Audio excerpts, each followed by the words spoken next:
السلام علیکم۔ اللہ تبارک و تعالیٰ کا احسان، اللہ تبارک و تعالیٰ کے ہمارے اوپر بہت سے احسانات ہیں، اور یہ اللہ تبارک و تعالیٰ کا احسان عظیم ہے کہ بندہ گناہ کرتا ہے، کسی گناہ کا مرتب ہو جاتا ہے، پھر اللہ تبارک و تعالیٰ کی بارگاہ میں سچے دل سے توبہ کرتا ہے تو اللہ تبارک و تعالیٰ اس کے سارے گناہ معاف کر دیتا ہے، معاف فرما دیتا ہے۔ جو شخص توبہ کر کے توبہ پر قائم رہتا ہے تو اللہ تبارک و تعالیٰ اس سے بہت خوش ہوتا ہے۔ امام غزالی رحمۃ اللہ تعالی علیہ اپنی کتاب میں لکھتے ہیں، حدیث قدسی ہے، اللہ تبارک و تعالیٰ فرماتا ہے اگر میرا بندہ گناہ نہ کرے اور مجھ سے معافی نہ مانگے تو اس قوم کو مٹا دوں، اس کے بدلے دوسری قوم پیدا کروں جو گناہ کرے اور مجھ سے معافی مانگے۔ برادران اسلام، توبہ کا دروازہ ابھی کھلا ہے، ابھی تک کھلا ہے، انسان کو نا امید نہیں ہونا چاہیے۔ توبہ کا دروازہ اس وقت بند ہو جائے گا جب سورج پچھم سے طلوع ہوگا۔ اگر ہم سے کوئی گناہ ہو جاتا ہے تو اللہ تبارک و تعالیٰ کی بارگاہ میں ہاتھ پھیلانا چاہیے، رسول کا وسیلہ لے کر مغفرت کی دعا کرنی چاہیے، توبہ کر کے اس گناہ کو نہ کرنے کا ارادہ کرنا چاہیے، یقیناً ہمارے گناہ معاف ہو جائیں گے۔ عذاب الہی سنیے، عذاب الہی سنیے، عذاب الہی سماعت کیجیے۔ قوم نوح گناہوں میں مبتلا ہو گئی تھی، اللہ تبارک و تعالیٰ کی نافرمانی کرنے لگی تھی، اس کو اللہ تبارک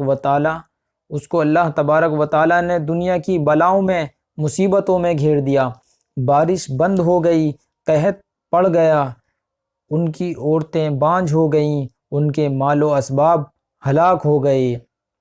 مجبور ہو کر وہ قوم نوح علیہ السلام کی خدمت میں حاضر ہو گئی اور دعا کی درخواست کرنے لگی۔ نوح علیہ السلام نے ان کو توبہ استغفار کرنے کا حکم دیا اور فرمایا کہ تم اپنے گناہوں سے دور ہو کر سچے دل سے اللہ کی فرما برداری کرو، اللہ کی بارگاہ میں توبہ استغفار کرو، اللہ تبارک و تعالیٰ تمہاری پریشانیوں کو دور کر دے گا، کیونکہ توبہ استغفار بندوں کے لیے اللہ تبارک و تعالیٰ کی طرف سے بہت بڑی نعمت ہے۔ برادران اسلام، ہم کو توبہ استغفار کرتے رہنا چاہیے، گناہوں سے بچتے رہنا چاہیے، کیونکہ توبہ استغفار کرنے والوں سے شیطان دور ہو جاتا ہے۔ آپ غور کیجئے تو پتہ چلے گا کہ گناہوں کی ابتدا آدم علیہ السلام کے زمانے سے ہے۔ آپ قرآن و حدیث کا مطالعہ کریں تو پتہ چلے گا کہ توبہ کا وجود گناہوں سے بہت پہلے ہے۔ حدیث میں ہے، سرکار دو عالم صلی اللہ علیہ وسلم نے ارشاد فرمایا کہ آدم علیہ السلام کی پیدائش سے بہت پہلے عرش کے اوپر یہ آیت کریمہ لکھی ہوئی تھی، انی لغفار لمن تاب و آمن و عمل صالحا ثم اہتدی، یعنی میں بخشنے والا ہوں ان کو جو توبہ کریں اور ایمان لائے، اچھے کام کرے، اچھی راہ چلے۔ اللہ تعالیٰ ان کو بخشنے والا ہے جو توبہ کرے اور ایمان لائے، اچھے کام کرے، اچھی راہ چلے۔ تو معلوم ہوا کہ اللہ تبارک و تعالیٰ بندے پر بہت زیادہ مہربان ہے۔ اللہ تبارک و تعالیٰ نے اپنے فضل و کرم سے گناہوں سے پہلے توبہ کو پیدا فرمایا کہ انسان اگر گناہوں میں مبتلا ہو جائے تو توبہ کر کے، استغفار کر کے، مجھ سے معافی مانگ کر گناہوں کی مغفرت کرا سکتا ہے۔ اللہ تبارک و تعالیٰ اپنے بندوں پر بہت مہربان ہے، لیکن ہم لوگ گناہوں پر گناہ کیے جاتے ہیں، لیکن اللہ تبارک و تعالیٰ سے معافی نہیں مانگ رہے ہیں، اپنے گناہوں پر دلیر ہوتے ہیں، ان پر اتراتے ہیں، طرح طرح کے گناہ کرتے ہیں۔ ہمیں اپنے گناہوں کا غم نہیں ہے، لیکن اللہ تبارک و تعالیٰ چاہتا ہے کہ میرے بندے مجھ سے معافی مانگیں اور میں بخش دوں۔ اللہ تبارک و تعالیٰ توبہ کرنے والوں سے بہت خوش ہوتا ہے۔ روایت میں آیا ہے کہ اللہ تبارک و تعالیٰ توبہ کرنے والوں سے خوش اس طرح ہوتا ہے جیسا کہ کوئی مسافر کسی سواری سے کسی بیابان جنگل میں سفر کر رہا ہو اور اس کی سواری وہ اپنی سواری روک کر آرام کرنے لگے اور اس کی سواری غائب ہو جائے، پھر تھوڑی دیر بعد وہ بہت پریشان ہوتا ہے، پھر تھوڑی دیر بعد اس کی سواری مل جاتی ہے تو پھر وہ بہت خوش ہوتا ہے۔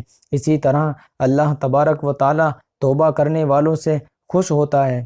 سرکار مدینہ صلی اللہ علیہ وسلم ارشاد فرماتے ہیں، التائب حبیب اللہ۔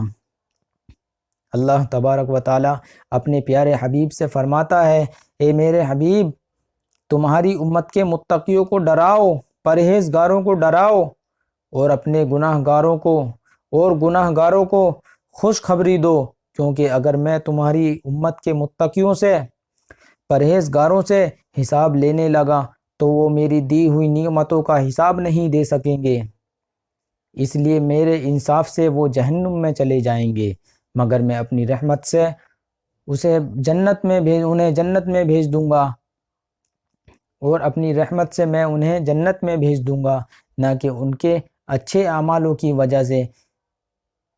کوئی صرف اپنے عمل سے جنت میں نہیں جا سکتا، ہر ایک کو میری رحمت کی ضرورت ہے، اور آپ کی امت کے گناہ گار اپنے گناہ کی معافی مانگ کر توبہ کرتے ہیں تو میں بہت خوش ہوتا ہوں اور اس کو بخش دیتا ہوں، بلکہ اس کے گناہوں کو نیکیوں سے بدل دیتا ہوں، کیونکہ توبہ کرنے والا مجھے بہت پسند ہے۔ برادران اسلام، توبہ بہت بڑی نعمت ہے۔ توبہ سے دور رہنے والا بدبخت ہے۔ بعض وقت توبہ کرنے والوں کے گناہوں کو اللہ تعالی معاف کر دیتا ہے، معاف کر ان کو ولی بھی بنا دیتا ہے۔ اللہ تبارک و تعالی کی بارگاہ میں دعا ہے، اللہ تعالی اپنے حبیب کے صدقے میں ہمیں توبہ کرنے کی توفیق دے، آمین۔ السلام علیکم۔